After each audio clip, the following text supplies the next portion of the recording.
And here we are. We are officially live for another episode of The Hard Rock Show. I'm Andrew. I'm Dave. Tim.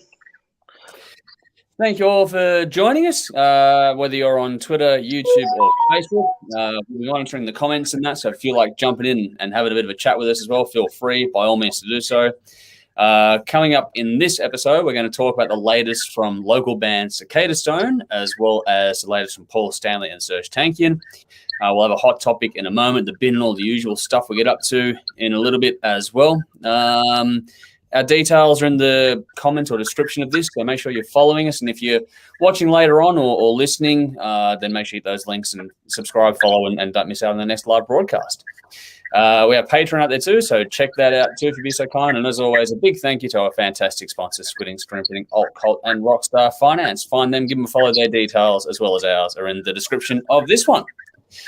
I know it's a funny old night because we're probably interrupting the Michael Gudinski state funeral at the moment, so apologies for that. And again, our condolences to his family, friends, and nearest and dearest. But we will keep to schedule and do an episode tonight. So how is everyone going?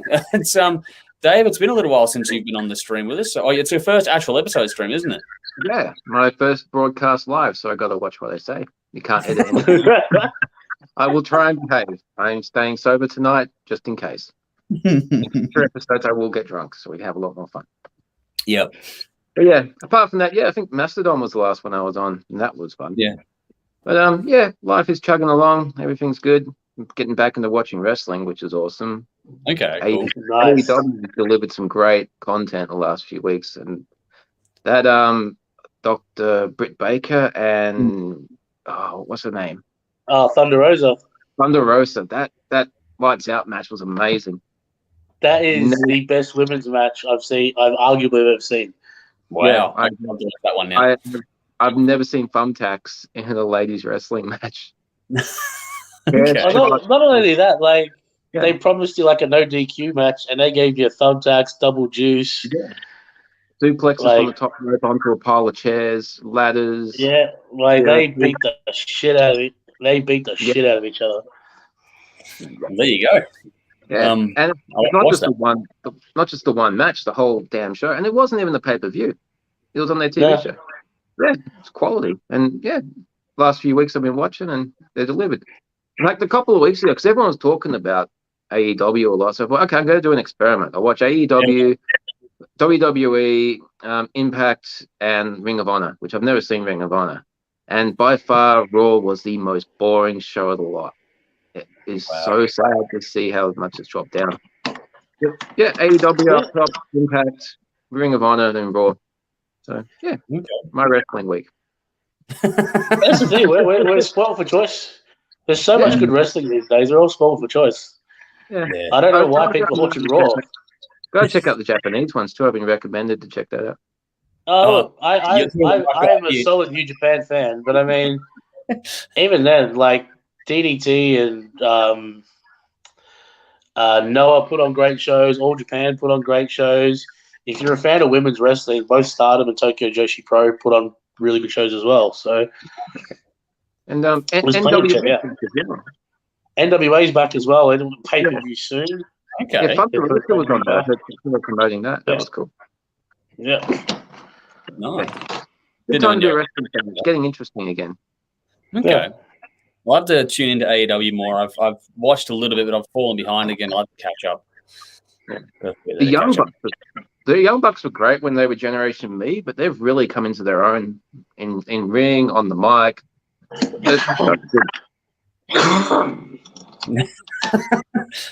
Well, Tim dies slowly on screen. We're just getting out of restrictions, man. Don't go and put us back in. I'm all right. What are you doing, Tim? Yeah. You been going all right, Tim? Outside of the cop?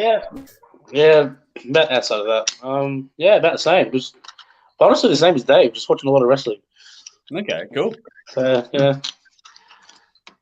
it on. Pretty good. Awesome.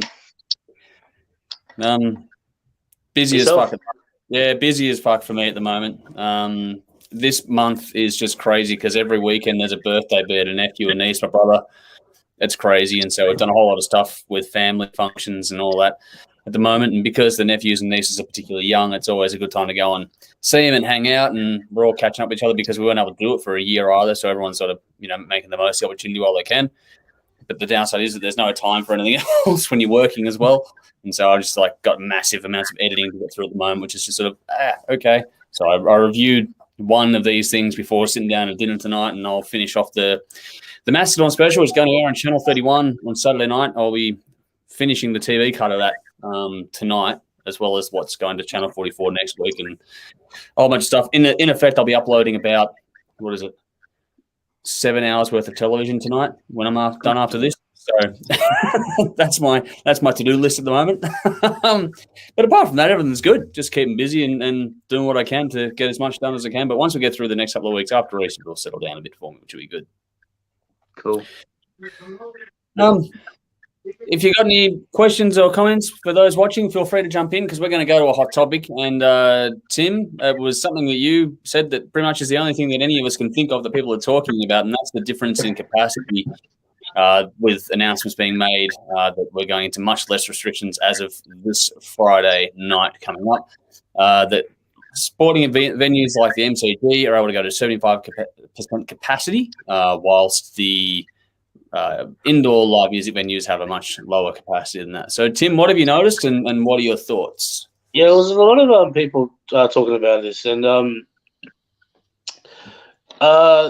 obviously, with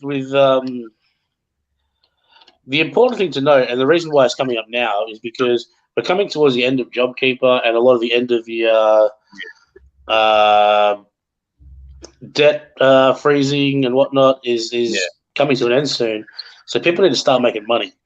Yeah. And as we restrictions ease and things like that, the lifeblood of the Australian music scene, which is small clubs and venues, are still subject to the 2 meter per person, 2 square meters per person rule. So even if you are, allowed, 75% capacity, when your maximum capacity is 200 people, you're a small venue. And you've got to apply that, to 2 square meters. There's no way you're going to get 150 people in there. No. Which obviously severely diminishes your potential money-making ability.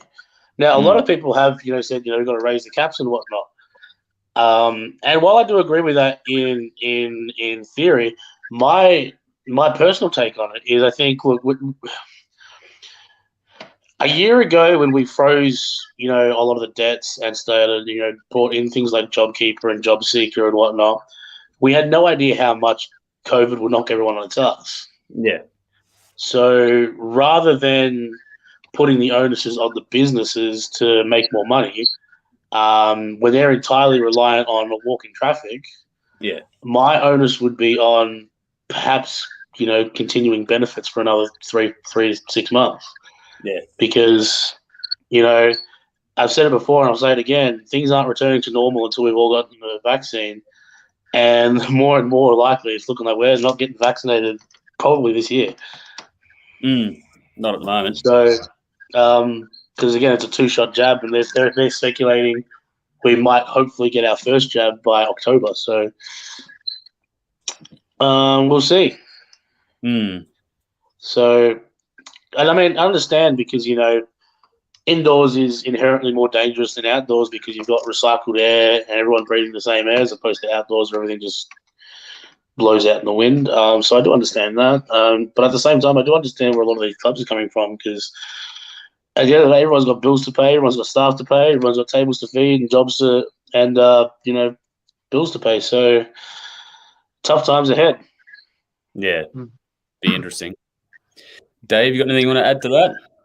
Yeah, I understand the need to cap things, but I think for small venues you can lift it a bit higher if you do it safely. I mean, everyone's got can sign in with the COVID app so they can trace you if you've been there if needs be. I know masks aren't mandatory anymore, but if you want to enforce the mask in your venue, you can allow more people in. What else can they do? I had something and it's gone. What are you drinking? I had 3 points, and but there were ways around it if we really wanted to, and cases have been 0 for 3 weeks now. Victoria's COVID free, so there's no reason you couldn't find ways to be able to increase capacity. I think it's something that needs to be looked into. I mean, you can have 75% capacity outdoor at a big venue.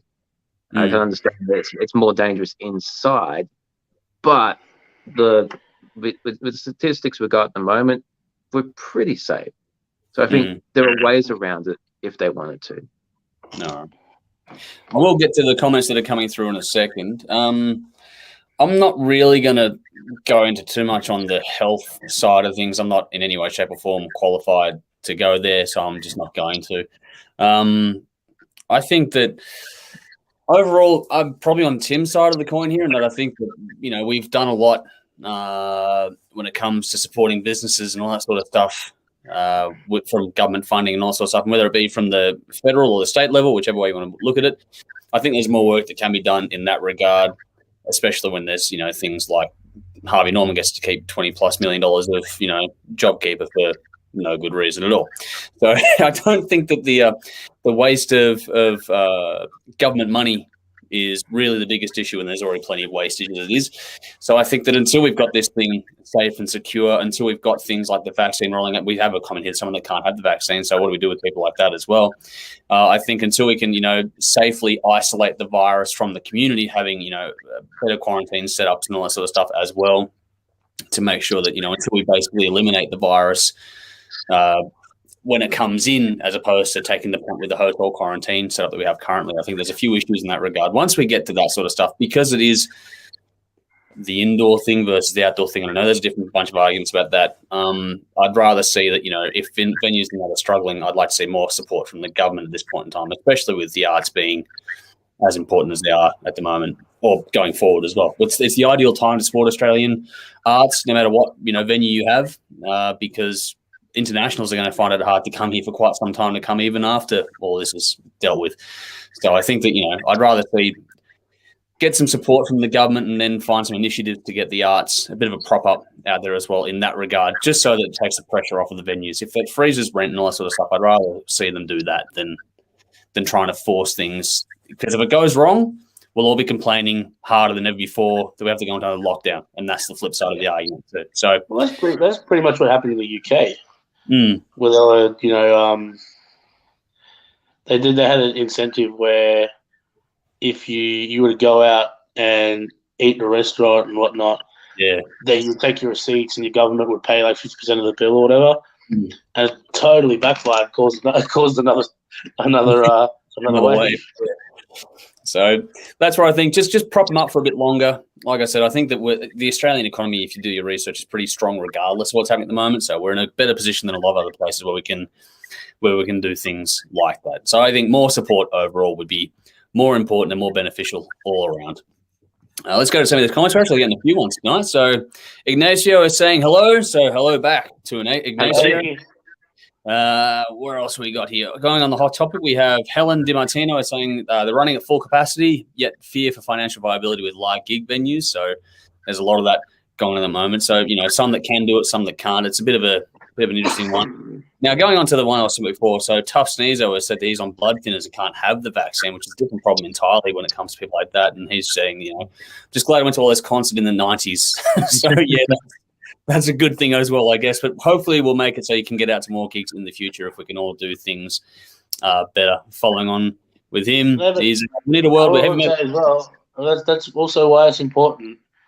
Well, when you've got people on blood thinners and things like that who can't have the vaccine, that's why it's important for those of us who are healthy to go out and do our part. Because more of us do it, the better it is for everyone.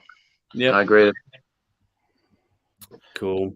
Tough also said we need a world where heavy metal was medicine for all life's ills. Completely agree with that. Mercury kills pretty much everything, so including us at the end of the day. And he's got easy. I feel like you got a cold. Try new Iron Maiden. So here we go. Jim, thumbs up, saying hello. Terry saying hello. So hello back to you and Cal. Cal, she's jumping up again saying, sorry she had to jump because she was here last night for the stream with Katana Cartel, but she had to ditch quickly, but she's here with us tonight, so it's good to have you with us again. Going into some off-topic conversations, just to answer this one, Ben has been asking for the KISS specials for a while. Every time I've answered you, I do genuinely mean that I've been aiming to get it done soon.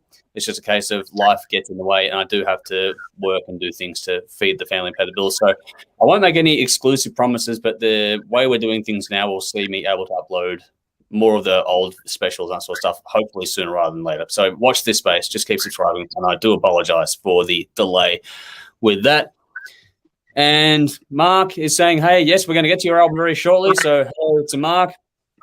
And just for another one that's on the other side of the coin, Scott has said, hardly going to watch half hour of you blokes flapping your gums, play more music and dribble less. I can't handle you blokes are the new Alan Thomas. Thanks for the feedback. We can't do much when it comes to online streaming, so that we are doing what we can. So we do what we I don't know. We do what we can. Flapping my gums is what I do best. That's what we all do best. That's what we've done for, 10 years now. So, there we go. And Tough saying, I'm just glad there's a heavy metal show. Yes, we all are. I'm glad we've got an audience. Yeah, I'm glad we've got an audience. Thank you for all of those that are staying with us while we get through more COVID stuff, because it never seems to go away. It's going to be a rolling theme for quite some time to come, I do think. But we will move on and get to our first review of the night. We did just promise Mark we'd get to that. So we're going to go to our local band for this week, and that is Cicadastone with their new album, Cold Chamber. 13 tracks for 67 minutes, the second studio album from the Australian band based in Melbourne, released March 2021 via Golden Robot Records. Produced by Matt Robbins at Colour Sound Studios. So far, at least 4 promo tracks have been released, one being this week, I believe, including Dying in Sunshine and Box of Anger. This one comes after a COVID delay. It was supposed to be released last year. And their debut album... And the debut album, Chance Club, was released back in 2016. So it's been a bit of a while to wait here. This is their label debut as well. So, Dave, let's go to you first on this. Okay. This is more towards the Alice in Chains School of Grunge rather than the Nirvana School of Grunge, so I can happily listen to this. This is cool. Their first album was good, and this is a step up on many levels. The songwriting performances are great. The album sounds amazing. The distorted tones and clean tones are all captured really well. They flow evenly. There's no like jarring screech when the distortion comes in. The clean tones are really nice. The vocals are captured really well too. Nice diversity between the songs. I've seen these guys live a few times electric and a few times acoustic, and they're both very different performances. And it's nice to hear some acoustic guitar in this album. Nice towards the end with Slow Motion. That was a very cool song.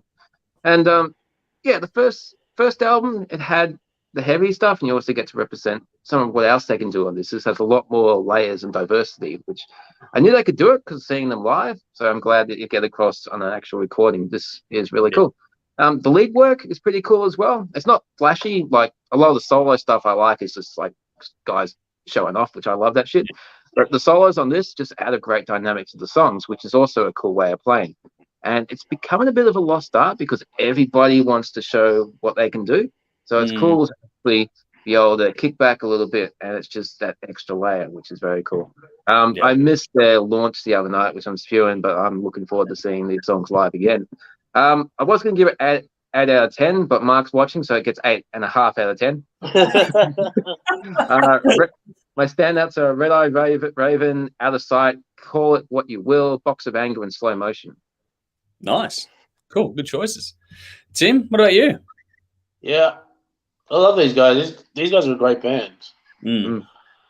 Really good band. And this is a excuse me again. I love the first album, and I think this album is again a step up. The way these two, like, there's something about brothers singing. Yeah. And their tones just blend together so perfectly well, and it's just such a pleasant sound. And I'm a sucker for a good meaty guitar tone as well. Yeah. So you put all that together, and you get that nice, laid back behind the beat feel to it, and this ticks a lot of boxes for me. So,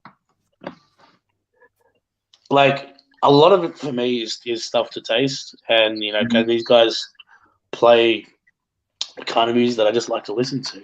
Yeah. So big props to these guys again. Sorry I missed the launch. I was at something else. Yeah.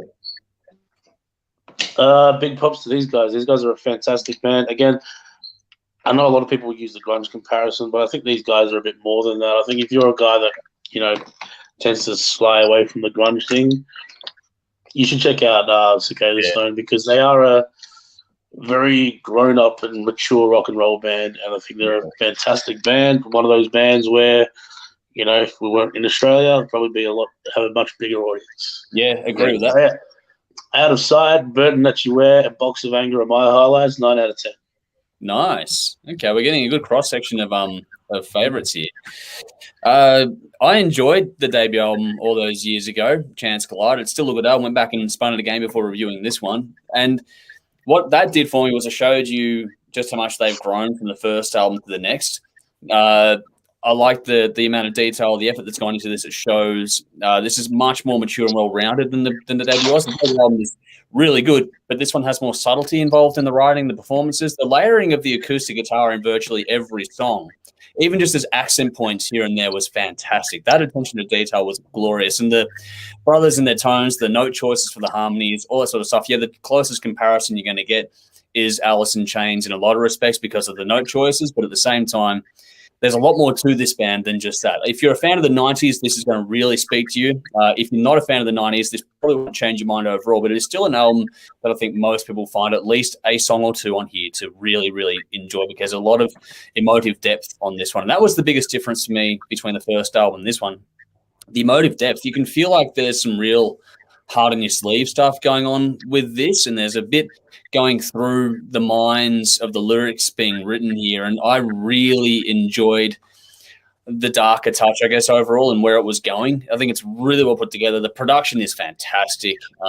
You can't fault anything that Matt's doing now in production terms anymore. Color Sound is on the rise as far as being a great studio is. I think you can go there and be very, very happy with pretty much anything you can get out of it now.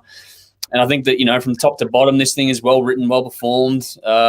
It's all really good. It's a bit of a longer listen overall when it goes for over an hour. But the gear changes are enough to keep you engaged. And the attention to detail, like I said before, was what really kept me engaged. Like you stick the headphones on and just, like the good ones, just really immerse yourself in this album. There's so much to take in. And the more I spin this one, the more that sort of sinks into me and the more I really enjoy this one. I started off liking it, but then I've spun it a few times because I went down to the studio and listened to the guys play it like through the mixing at the studio and that before anyone else had even heard it. And it was fantastic then. And now I've had some time to sit with it. I love this album to bits. I think it's fantastic. I gave it a 9 out of 10 as well. My standouts in this one were Slave in a Cage, Dying in Sunshine, Burden That You Wear, and Slow Motion. So we got a few different choices in the standouts there, which is pretty cool. Before we move on to the next comments, what I'll do is I'm quickly going to post the clip to Slave in a Cage in the comments. So if you want to go and check out the band that we've just spoken about, Cicadastone, go to that link now. Again, Twitter is being a bit weird with Periscope, so if you can't see it there, then check it out on the YouTube or Facebook page. We've got the link there as well. Going back to some more comments, we have Beth saying, hey guys, so hello to Beth out there as well. Cal has jumped back and said, love Cicadastone, quality act all around these guys. And yes, they're great people on top of being great musicians and a good band as well. Helen has jumped back in again, so she's staying with us. Thank you for that. She saw Cicadastone on the weekend. Good live stuff. They're very good. If you get a chance to get it as a full band or acoustic, go and see them. I'm sorry I missed the launch myself as well. I had to turn down a bunch of things that night because I just have too much on currently. Beth agrees with our take on things, which is cool. And in response to you, Dave, Mark said, he'll take 8.5. There we go. What else we got here? We have another one from Tough, who's watching on YouTube. Do you guys listen to Enya just to balance out your heavy metal palette? So, I love the Steve Hughes reference. Yeah. Listen to Slayer at 8 hours a day. You need Enya to balance it out. That's it. By the way, Tough, check out his solo album last year. That was fantastic. The album's called Alone But for the Breath of Beast. It's fucking awesome. Yeah, it's fantastic, that one. There we go. Yeah. And Mark's jumped in as well, saying, bloody awesome, guys. Burden and Slow Motion are his picks as well. So there we go. Got one of the guys telling us their favourites on this one. Yeah, Slow Motion's a good track too. I do love that. The vibe of that is really cool. Shall we take one of those now well-known gear changes that we tend to take when we're doing these episodes? We've got the big one to come later on. But for now, geez, Tim. It's not I know, man. They're better nights, isn't it? So we're going to move on to Serj Tankian with Elasticity, 5 tracks, 20 minutes, the first EP of studio songs from Serj under his own name. Released March 2021 via BMG, produced by Serj himself. This has had a single of the title track with an interesting video to go with it. There was a new video dropped today, I think, as well, which I'll share soon. And these songs were first brought to life when System of a Down were talking about getting back together and doing something. That didn't quite pan out. He had these things written and ready to go, so he figured, fuck it, he's going to put them out under his own name instead. So, Tim, what'd you make of this one? I really like Serj. It's impossible for me not to like his stuff because I love the tone in his voice and I love his unique sense of melody. Yeah. So it's whenever he puts something out, I always find something that I gravitate towards. This does feel like you can kind of tell this was put together as with System of a Down in mind because it does have that kind of the System of a Down's rhythm section is unmistakable, and this has a lot of that in there. So you do hear that; it does come through. But at the same time, you do hear a lot of Serj's otherworldly influences come through, and that's also what I like. It's fun. It's fun listening to this guy because there are so many rules in hard rock and heavy metal. This comes after this. This comes after that. And Serj just throws that rule book out the window and just does whatever the fuck he wants. Yep. Fair play to him. Lyrics as well, as you'd expect from Serj. He gives you something to think about. And overall, it's a pretty well-made EP. So, 8 out of 10. Your mum, obviously. And Ruby. Okay, cool. Highlights. But, 8 out of 10. Dave, I don't think you and I have spoken much about System of a Down. Do you consider yourself a fan of that band or not? Nope. No. All right, so how'd you go with it? This is strange. It's very strange. If you're a System of a Down fan, you've probably got an idea of what to expect. If, like me, you're not much of a System of a Down fan, then this is pretty hard to listen to. I know Chop Suey. Everyone knows Chop Suey. That's a cool song. But it hasn't been enough for me to really venture into their stuff. I know Aerials. I think there's a song Aerials. Yeah, it's the same album. Yeah, cool. Musically, this is pretty interesting. You get piano one moment and heavy riff the next. It all blends together really well. It's very all over the place. It would have taken a lot of work to compose this and get it to flow. It is jarring at times. Personally, it would be better if he didn't sing. The vocals in the first song were annoying. Got that, then the high pitch, then fuck, that was like, what the hell am I hearing? Thankfully, that oddball crazy shit was just left to the one song. It did get better as it went on. If I skip the first song, it's actually a pretty good listen. If you're a fan of him and you're a fan of System of a Down, then you're gonna like it. For me, it was interesting. I don't think I'll be going back to it, but it wasn't terrible. Maybe it'll grow on me over time if I forced to hear it. I don't know. Overall, I gave it 6 out of 10. How many times in Rumi were my standouts? All right, cool. I'm not sure how and where and all that sort of stuff that he produced this, but it's got a really good punchy sound. I really enjoyed the mix on this one. The layering in of the synth and the more digital sort of tone overall against the more organic stuff was really well done. There's like little folk touches in there, his vocals that are really organic take on the vocal production. It was a really good mix, and I thought that where they actually stuck Serj's vocal really cut through nicely. It's got that whole blending of, the very slick side with the very sort of vintage kind of stuff going on there too. It's all really well done. It all fit together really nicely. I thought that the different rhythms and tempos really broke this up. There's a lot going on in this EP, which makes it really interesting to listen to. And, you know, at the end of the day, this is going to be all about Serj and his vocals and his lyrics, expect no less. And I think that he has knocked it out of the park in that regard. His vocal delivery, the lyrics on this, absolutely stunning. A lot of intense content to work your way through if you dig into it, with some nice heartfelt moments like the one to his son. That was Rumi, the one that you guys both actually liked. That's an ode to his son, which is really cool. But, yeah, there's some really, on the flip side, some really nasty, intense stuff going on there with some very, you know, typical political stuff that we get out of Serj, which, for me, I enjoy. I think he does it very, very well and always delivers a point in a very intelligent way. This has got a little bit of everything. It's got, you know, riffs, synth, acoustic moments, the folk, like I said before. There's just everything is shoehorned into this, you know, 20-something minute EP, which is really cool. Like Dave said, if you're a fan of System of a Down, you're going to get something out of this. But I think that there's probably a bit more than that, because you get a bit more of himself with the other influences coming into this. This doesn't feel like System of a Down knockoff. This feels like that's a part of it, and there's a bunch of other things being put into it which come more from him directly. So you see, listen to things like this, more of his influence on System of a Down than the other way around, I think, in this one. I think this is very clever. I will definitely go back to it. For me, it's a lot of fun, and it's more accessible than you might think when you listen to people talk about this one as well. So I think I encourage everyone to check it out as well. I also gave it an 8 out of 10. I picked Your Mum and How Many Times as my other standout on this one as well.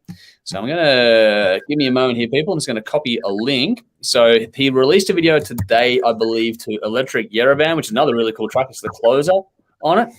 And I'll just link that in the comments there as well. So go and check that out if you want to.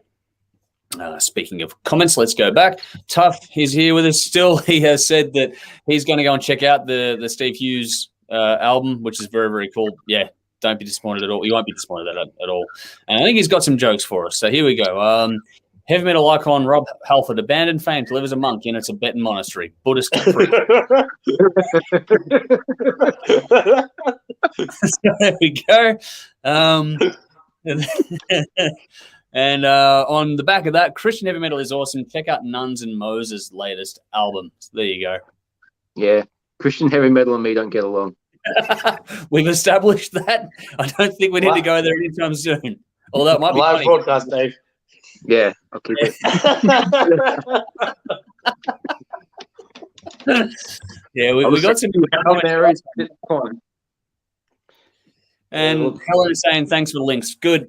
We are trying to work out ways we can incorporate the media from the world that we're talking about into the conversation that we're having here. So there's only certain limits what we can do in terms of streaming, because your copyright things get blocked no matter how well known you are, and you get your stream stopped and people can't watch it later on and all that sort of stuff. So the links are there. And if you're listening to this later on via Spotify or whatever else, then the links are in the description too. So I'm glad that's helping out. We are trying to do what we can in that regard.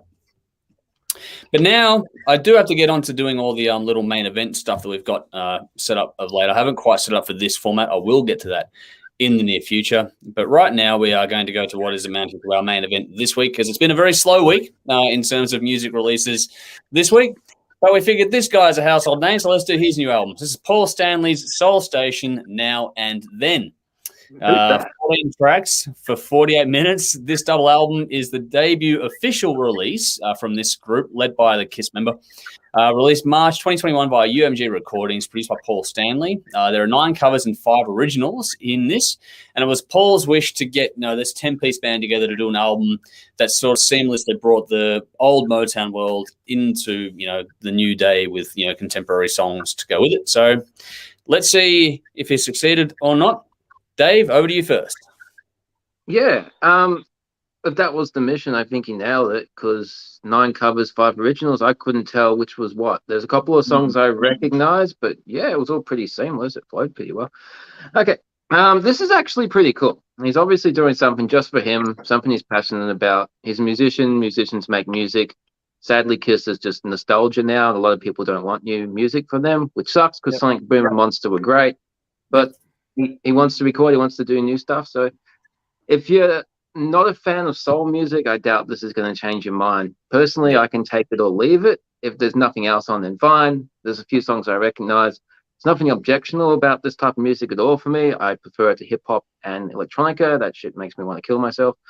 But this is outside of rock and metal, I'd go to blues, jazz, and classical before soul. And I think a lot of metal and rock musicians would do the same. So this is an interesting choice for someone who spent his life doing rock music to go into soul. Having said that, it's got a very 70s feel to it. And Kiss is obviously often associated as a 70s band, that they weren't just in that one decade, but kind of takes you back to that era. Performance is good. It's a fun listen, and it's good to hear something different from Paul. There are some covers on here. I recognize a few. Hence the title, Now and Then. There isn't any information about this album on Wikipedia yet, so I wasn't sure the full songwriting credits, so I don't know what's his and what's not, which is a bit annoying. Yeah. All in all, it flowed really well. So if I couldn't pick which was a cover and which was an original. So mission achieved. It's not rock, so don't go expecting Love Gun. If you're cool with something different, then it's an enjoyable listen. 7 out of 10.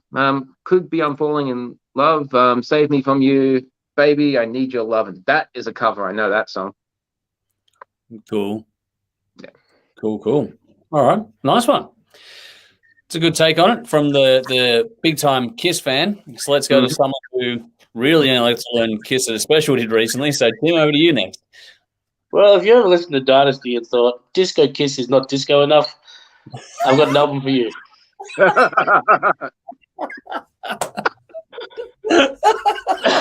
Oh, man. Lenny White is turning in his grave. Oh, wow. Okay. It's Paul Stanley plays Earth, Wind, and Fire. Except, nothing is catchy as September. Oh, okay. Granted, nothing on Earth is as catchy as September, so we'll let that slip. I was not expecting, and it's kind of funny. So when you play it on Spotify,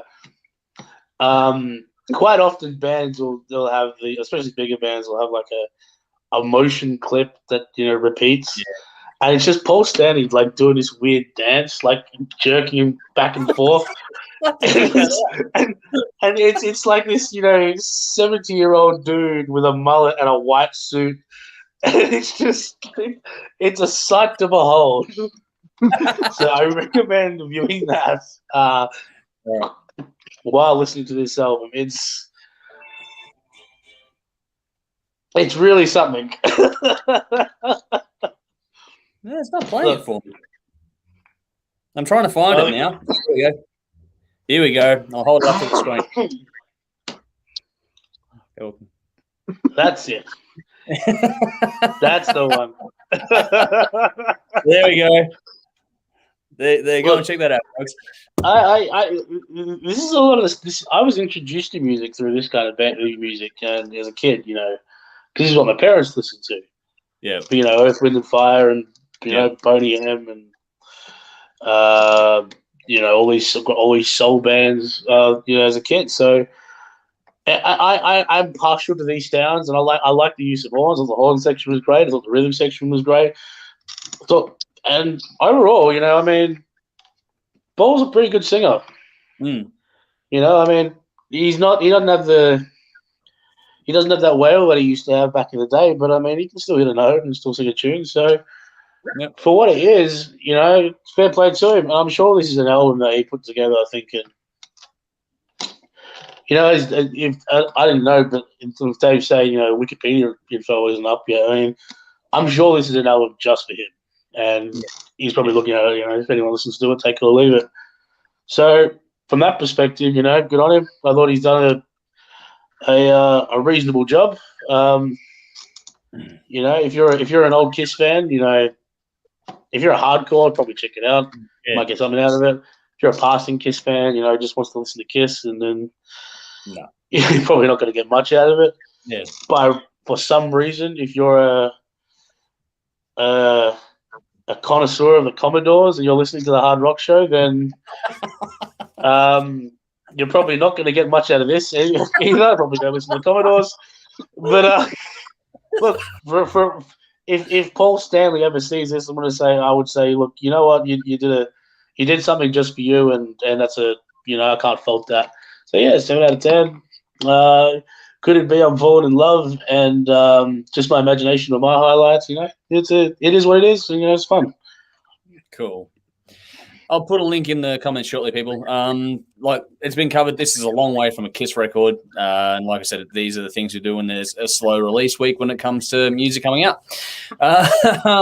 This is all Motown, all soul, all the bells and whistles go into that with the brass sections and the group vocals and the switching of the front person and all that sort of stuff is a big thing on this one. I'm not a huge connoisseur of the genre myself personally, but my parents used to listen to things like 3MP and that when we were kids growing up on the radio. So if anyone knows what that station is anymore, is it even still existing? I don't know. But all really slow classic tunes, that sort of stuff. So, 60s, 70s, to a degree, the 80s later on were, a big part of the benchmark for that, but mostly 60s and 70s.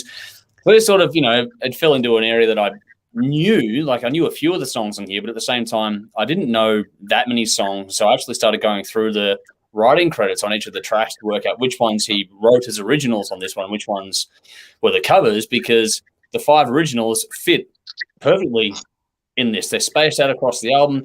If you don't go through the credits, you don't know which one's which unless you're a huge connoisseur of the genre, which none of us at the show are going to claim to be.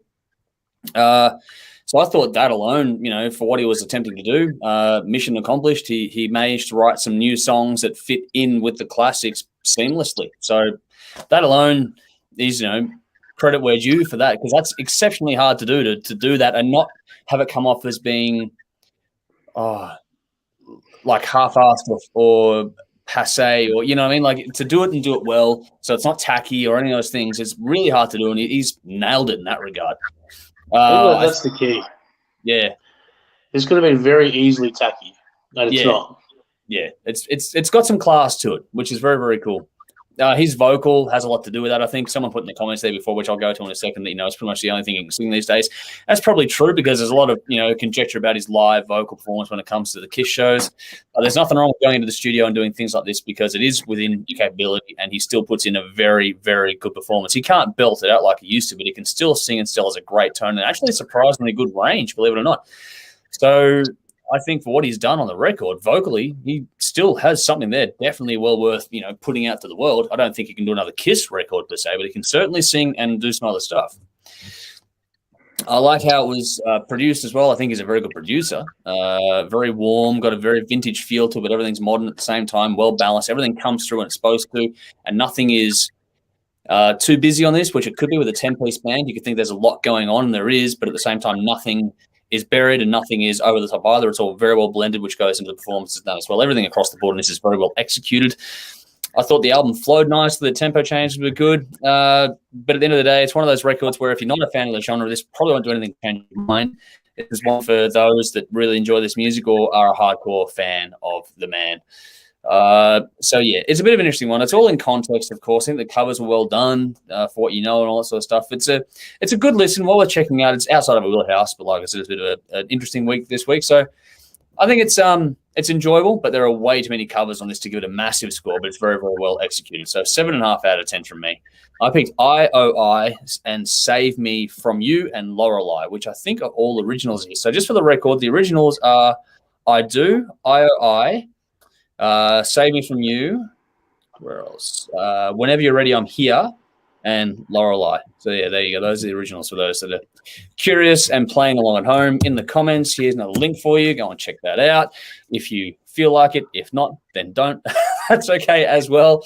There is no judgment here in that regard. To go to some comments quickly before we start to wrap up and go to the bin and all the usual things we go to.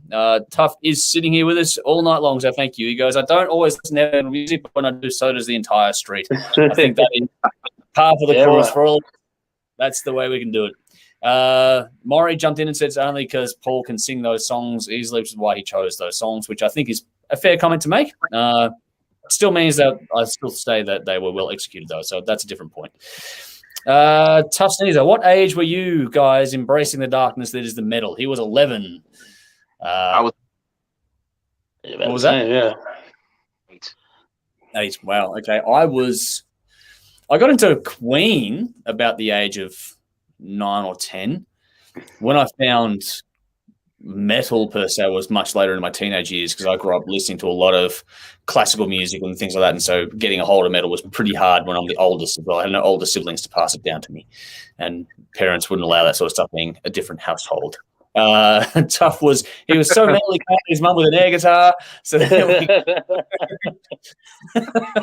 and back to Helen. She's gone onto the Paul Stanley album. So many covers now. Give it a rest. I think that's a fair point too. To be fair. Okay, Tough is still with us. What band would you join if they were a cult? He's got to go with Judas Priest. That's an interesting question. What if a band was a cult? What band would you join? Ooh, Oh, fuck! I just got 3 different things just fly through my head. Yeah, the 2 that came to mind were Slayer, because it could be like a Satan cult. Yep. And Mastodon, because I figured there'd be a lot of drugs. That's a good way to look at it. Dave, what have you got? I got Steel Panther. I want to know what Julia says to you after this broadcast. Steel Panther would be a great call. It's true though. Yep. She's coming out. She. What's she telling you off yet, or what? Just getting the look. That is gold. This is why it's fun to go live. There you go. There's something you haven't done this. For me, one of the ones that I would go to in a heartbeat would be Rammstein, because who the fuck doesn't like playing with fire? So that's true. That would be mine. What else have we got in here? Gear from the Viking band. Sorry, forget the name. You're back again. Hello from Norway. Keep rocking. Thank you. We are here. Helen has jumped in and gone Slade. I think that's in reference to the cult. The cult one. Yeah, that's an interesting. Slade. Yeah. And Tough agrees with Dave. He wants to change this to Steel Panther as well. So Viking Queen, thank you. Yes, that's the band. Gear, that's the band that we're referencing. Sorry, I do get a lot of things in the inbox every single day. I do apologize for slipping on the name there. And Michael has jumped on and said, we were passing an Aussie, Saxon, Priest, and Dio in high school back in Tasmania in the 80s. So there you go. That's when people are jumping into their early years on things in that regard too. Pretty good bands to get into there too. Yeah, a good collection there. So we are certainly covering a wide variety of bases, and this is why it's so much fun to go live, because we get to see when Dave gets a look from his wife.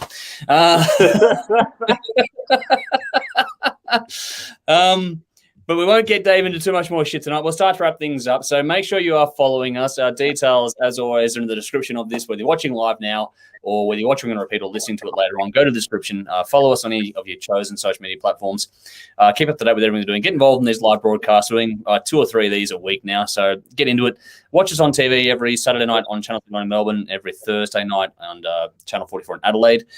And, we've got a lot of stuff going on. If you want to help us out, check out our Patreon page as well. Any help you can give us via that platform is greatly appreciated. And speaking of that sort of stuff, a big thank you, as always, to amazing sponsors in Squidding, Screen Printing, Alt Cult, and Rockstar Finance. Their details, as well as ours, are in the description. So go and find them. Give them a follow too. They have some good stuff there for you to go and check out, I promise you. Our next stream will be on Saturday night, which will be a Deep Cuts episode, and we're going to be covering the latest from Aussie band Introspect.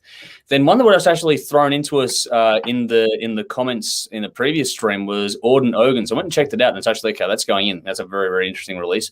And we'll have the main event for that week being Chevelle, which Tim and I discussed a little while ago. Now we're finally getting around to reviewing that one. So that's on Saturday night coming up.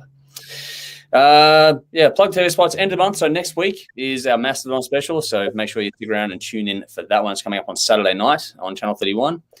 And now I think that's all the bits and pieces out of the way. Before we go to the bin, Tough is coming into bat for Dave, saying it was my fault. Don't blame him when it comes to the Steel Panther. So let me know how that works out for you, Dave, when you throw Tough under the bus for you. If you don't see it, you know something bad happened. All right. On all that, it's time to go to our favorite part of the week, and that is time to go to, and I get you holding these things in reverse, the bin. So, the bin. Tim, what do you got for us? Giving hints in pub trivia. If you don't like when you get a particularly hard question, and the dude doing the night will go, "Put your hand up if you need a hint." Fuck off. If you don't know the answer, you don't know the answer. That's a good point. I wonder who else gets annoyed at that, because it's always interesting that, and it always drags the whole fucking thing out longer than you want it to as well. Because by the time you get to the 10th round, it's like, fuck. Yeah, and Jesus Christ, like, especially on like a gimmick. Mm. Right. It's just like, dude, you should know these answers. They're not hard. Well, yeah. I don't do many trivia nights. We should do one together as a group one day. That'd be a hell of a lot of fun, I reckon. Yeah, damn right. Yeah. All right. Dave, what have you got for us? Okay, I got two. Oh, One okay. is Spotify. Not for the reasons everybody else has been bitching about Spotify. I have one little gripe with them at the moment, and that's the lack of songwriting credits. I got that when I was looking at the Paul Stanley album. There was no liner notes, there's no songwriting credits, who wrote what's a cover. Even just a little link to Wikipedia would be cool, but there's nothing on there about who wrote each individual song. I got it on the desktop version. Really? Yeah. Damn. Okay. It's lucky you got two bins. Yeah, I can't find anything on the mobile one, and I don't have it on the left. Yeah. Okay. All right. It'd just be good if it had that, but apparently it doesn't. Yeah, no, I agree with it though. More credits, more links, and that is more where it's all going to be going. You should have that as a general thing across the board. Yeah, it would be good, especially on mobile devices, because that's where most people are streaming from. Exactly. Yep. I know it's a little thing, but I kind of care about people who wrote a song if it's a cover. That's how you find out for bands. I love covers. Yeah. Okay, number two is a few weeks ago we did the punk special, and we got some feedback that I need to be sacked. My inability to understand punk is unforgivable, and I should have been edited out and put in the bin. So, which are going in the bin? You're welcome. Well played. Well played. That's good. My bin for this week is short and to the point, and it's inspired by the Paul Stanley album, and that is, can we just do away with having brackets in song titles? They serve no fucking purpose whatsoever. Just call it what it is. When you got song titles like, what is it? Save Me From You is in brackets. It's just call it Save Me From You. Just My Imagination in brackets, Running Away With Me. Just fucking call it the fucking title. I don't think the brackets thing has any purpose anymore. Fuck it off. It can go in the bin for mine. Short, simple. Fuck it. Just does my head in, because I type out all my notes. It's like, I don't need to fucking do that too. But anyway, it's basically me being petty, but I'll enjoy it. Some final comments before we sign off. Darkest Angel, worst heavy metal band ever. Now, there's a different topic we could discuss at some point. Maybe not tonight, but the worst heavy metal band ever. That would be interesting. I'm sure we could find some topics in that one. And what else have we got here? You should have a rage binge show where you binge shit music. That's our torture episode every January. So, yeah. So every January we do a special where we each pick albums that we like that we think will piss everybody else off. Mm. We often get the punk special. Yeah, like you end up with or we just do a punk special and make Dave do it. And that's right. We'll get Brendan to do a Nightwish one, and we know. Hey, Green Theatre. Yeah, that'd be another one too. It'd be interesting. There'd be a few that we could definitely do to piss each other off with. So there's some specials out there that we know certain people probably don't want to be a part of, but we'll get to those ones, I'm sure, in due course. But I think it's time for us to wrap it up before we go on too long. Thank you all so much for joining us tonight and getting involved in the comments. It's always fun. Hopefully you've enjoyed it as much as we have here tonight. And thank you to you two as well for jumping in with me to do another episode with me tonight. It's always good to catch up with you. One final comment quickly. Venom come close to being the worst, so keep your comments coming on which band you think is the worst heavy metal band of all time. That could be Venom are one of those bands though that inspired so many good bands. Yeah. It's yeah. That's a tricky one, isn't it? We'll think about that and come back. I think we could have some fun with that down the line. Tim has jumped in and gone, Essendon need to go in the bin. So Tim Cater's in the I big. don't know how. Yeah, I don't and know how you lost that one. Yeah, Collingwood at the moment as well probably can go in the bin for you and I both, Tim, don't you think? Yeah, it's going to be a long year. It's going to be interesting. We're all signing off. Helen says cheers. So thank you for tuning in, Helen, and thank you everyone else as well. We'll see you all again very, very soon. Tune in again on Saturday night or on Thursday night and all that stuff as well. So you know what to do. But we'll see you all again soon. Until then, I'm Andrew.